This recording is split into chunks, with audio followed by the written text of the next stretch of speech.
So on tonight's episode, we have a very special guest on the couch. Goes by the name of the Rambler. Welcome. Thanks, Micky. Thanks for having me on the couch. By the way, you actually look like me. So, Rambler, why an Opel?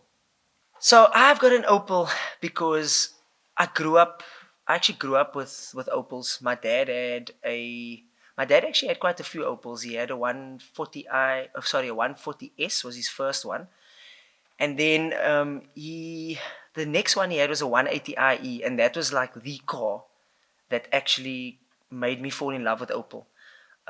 It was a C18 SEL motor, which was the first Ecotec motor in an Astra F, and that was the car that I loved, and that was the car that actually got me, or at least I grew the love for Opel because of that car. And then, yeah, I think that was exactly where everything started, and from there, my love for Opel just continued. And then my dad bought another Opel, and I think he bought another two Opels after that. And so I just grew up in a home where Opels was always the brand, and it was the brand that we trusted. And because we trusted the brand, obviously me growing up with the brand, I then obviously just latched onto that, and then my dad passed his Astra down to me. So I had a 1.6 twin port first, which was a 4-door, which was also an Astra H. It's the same shape, but just obviously 4 doors. And then after that, obviously I moved over to the GTC Turbo. But that is exactly how I actually found the love, or at least the love for Opel, where it all stems from. So from the history you mentioned earlier, what about an Opel, or an Opel Astra in this case? What is about this car that actually appeals to you? So I actually didn't want an Astra in the beginning, to be honest with you. So it all started. Actually when I was a youngster. As a youngster with my dad, obviously having Opels, the first car I ever actually wanted was a Superboss. So when I was this young, like probably about 18 or between 16 and 18, I was always after the Superboss. I want the Superboss. I want the Superboss. Until I obviously, Fast and Furious was the movies that we all used to watch, and then Turbos was always something that we heard in those movies. And then I started to tell my dad, you know what, Dad, I actually wanted a 200 TS, which was an Astra and a Cadet. They came in both shapes. And then I was like, you know what, actually, Daddy, I actually wanted a 200 TS. So then I think that's also where the love for turbo cars came from. And then eventually when I got the 1.6, I then told my dad, you know what, I actually want a Corsa OPC. And then the only reason why I never went to a Corsa was because of the engine problems. Everyone knows about P4 problems. So I then didn't go to that, and then I went over to an Astra. And then why an Astra, and what appeals to me about an Astra? I was actually talking to a friend of mine off air earlier on. You might know him actually. His name's Holland. We were actually talking about his car because he also has an Astra H, and he was saying that we were actually saying that the shape of an Astra is very futuristic if you actually take the shape of a 2006 vehicle and you put it next to a 2020 vehicle. It's still got those lines. It's still very futuristic. But I just feel like an Astra for me, even though it's got power, it's got more comfort though than a Corsa does. And so because an Astra has more comfort, it's something that for me personally, I actually like, because it doesn't only have the power, but I can take it on the long road and drive, and it's very, very comfortable compared to a Corsa. But I also think just the feeling of an Opel or an Astra as well, I still get that same sort of old school feeling out of the car. It doesn't feel like a very new car, smooth and soft. It still gets like a rugged bit of feeling out of it when you actually go into boost. But I think that's actually why I opted for an Astra. So I see you have lots of things done to the car. Yeah, so I've got a story behind this car. Like, it's actually quite a long story, but it starts from when I first purchased the vehicle. So the day that actually it all started, the night when I went to fetch the car, I took my friend with me. And the night I picked this car up, the first thing I said to my friend was, one day I'm going to build myself a GT30 Astra. And That was in 2014. I decided I'm going to do that. And then what happened was I then joined a group on WhatsApp, and we started to obviously talk, and then we started to obviously compete with each other, and then I started doing things to the car slowly but surely. But then it was the normal mods. It was stage 1 software, then we went on to intercooler, going on to stage 2.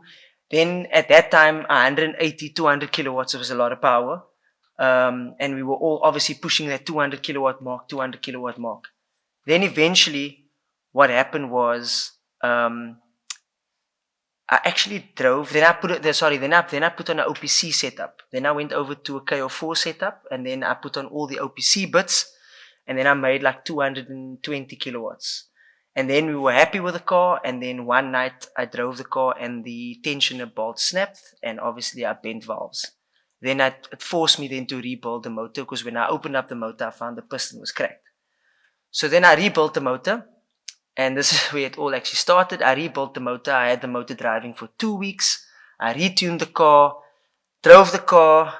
A car was actually chasing me. I put my foot down, and pop, there goes the motor. And I literally watched. It was the worst feeling ever. But yeah, it was actually just, I can actually remember it still. I'm driving, and the car just dipped, and there was no power. And I looked behind me, and I just seen a puff of smoke. And then obviously I then melted a piston, and that then forced me now to rebuild the motor for the second time. I then decided, instead of rebuilding the motor with stock bits, I decided, okay, I'm going to build a forge setup, which I did. I then built a forge motor, and then that's where everything was at. I left it KO4 at the time, but I kept it as is. Then driving the car for about a year or so, I still, as I said in the beginning, I wanted to build that GT30. I then had somebody, or I found someone that has a contact for turbos. I then got the turbo brought down from Durham. And then once I brought that turbo down, I then started with the build. Volt actually built everything on my car. They did the turbo setup, they did the tuning, everything. And what had happened was we then made power as is, but we couldn't understand why the car was running up to 2.2 bar boost, which it wasn't supposed to. And then what happened was, unfortunately, we melted a forge piston again. So we melted the second piston on a motor. And for those people that think forged pistons don't melt, trust me, I've had a forged piston melt. And yeah, that was actually the day I almost had a heart attack. I got a phone call at school, and they're like, listen, the car just melted a piston. But anyway, you can come and see at the workshop. Anyway, I got to the workshop. Wasn't really their fault. It wasn't anyone's fault. It was actually just the fact that the wastegate wasn't opening up. And because the wastegate wasn't opening up, the car was boosting to 2.2 bar. And because it was boosting to 2.2 bar, we never had fuel for 2.2 bar. And that's obviously where we ran out of fuel, and the piston decided to melt. Then, this is a long story, I promise you this. Yes, this car gave me headaches. I'm telling you, it's really giving me headaches. But anyway, and then we decided, okay, we're going to rebuild. We rebuilt the motor, and then we are still busy with the car. We're not finished. We've added a couple of other things. We've added water met, etc. But what this car has made so far, this car has made 290 kilowatts and 520 newton meters of torque. That's what we made before we basically broke the motor. So we know the car is going to make at least 300 kilowatts. That's what we're pushing for. And yeah, that's basically the story of this car. I mean, geez, it's given me headaches, but I still love my Astra. I think people always ask me, like, why don't you just buy another car? But I really just love my Astra. I think I've been through so much with it. I actually don't have the heart to actually part with this car. And also, it's been a dream of mine to build a GT30 Astra, which I've now officially done 7 years later. So, yeah. So, do you have any future plans for your car? Shanae, sorry, I have to tell them. I know you don't need to spend more money, but sorry. Anyway, so I would like to do a couple of aesthetic things, though. I would like to add to the looks. Currently, I don't want to really change anything on the car. I think it's future plans, not in the next year, maybe in the next 2 or 3 or 4 years. We'll have to see how things go. But I would like to actually turn the car into an OPC. So I'd like to put on the OPC bumpers, the OPC side skirts, the rear bumper with the center exhaust exit, and then also the OPC wheels as well, the 19-inch wheels. I think the car will really look special. I think the color of the car, you don't get OPCs in this color. And because you don't get OPCs in this color, I think it's something that's going to turn heads, because people are really going to want to know, have I actually sprayed this OPC? So I think that I think is the last couple of things that I still need to do on the car. Well, I don't need to still do it, but I would like to do to the car. But I think modifications on the engine, I think the engine is fine for now. I think the turbo's fine. I think we have everything that I kind of wanted. So yeah. So you've obviously been watching some of our previous episodes, and you've obviously seen that a lot of Opel drivers have been moving over to the dark side. So the question is, are you going to move over to the dark side as well? Hashtag Henning. Sorry, Henning. Yo, I think that's a question everyone asks. Because I think everybody that had an experience with an Opel, I think they've all moved over to the dark side, as we call it. I don't see myself moving over to the dark side yet.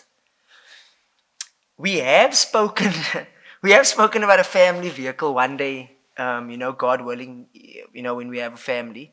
We have spoken about possibly buying a VW. But I don't know if I want to make that mistake. Look, VW's done well. I mean, I'm not gonna deny that. But I think we have spoken about actually the car that I would like to buy if I could for a family vehicle. I actually like the Tiguan-R. I think the Tiguan-R is a beautiful car. I'll be honest with you. But I don't know. Yeah. I don't know if I want to move over to another brand, but I think I think Opel's died. Well, I don't think it has died in South Africa. So unfortunately, for the family though, I'm going to have to go to a vehicle where there's obviously parts and where there's maintenance and all of that available for it. I can't go to something that I'm going to have to spend unnecessary money on, a family vehicle. But in terms of that, if I do have a family vehicle though, I'm still going to keep my Astra. The plan is to actually keep this car forever. And if I can move it down to my child and child's child and eventually just move some generation to generation, why not? But I don't see myself selling this car. I would like to keep it as my toy. So at least there's a family car and there's a toy and there's something that I can play with. And when it does break, I don't have to tell the family, listen, we can't go out on a Sunday drive because the car's broken. And they don't have to worry about all the oil leaks. And yeah, Opel guy, sorry, I had to talk about the oil leaks. And I think I will probably, but I can't tell you yet what the plan is. But yeah, unfortunately, the dark side might come. Thanks very much, Rambler. Thanks for availing yourself. Hey, dude, you actually look like me. Thanks, Micky. Thanks for actually having me on the couch. Also, thanks very much to all the viewers out there. Please do not forget to like, share, and subscribe. Also, don't forget to comment down below. Tell us what you think about everything. Tell us what you thought about this very interesting interview. Also, this video has been powered by House of Havoc in association with Diamond Detailing as well as Cafe Primo. Also, guys, if you want to come and pop around and visit, please don't be afraid to pop around. We're at 10A Durham Avenue, Salt River. Come and pop around, come and check us out, come and see what the house is all about. You can also come and meet some of us. And also you can come and get a signature from me, one day when I'm famous. But yes, thanks so much once again. This is Havoc TV, completely disruptive.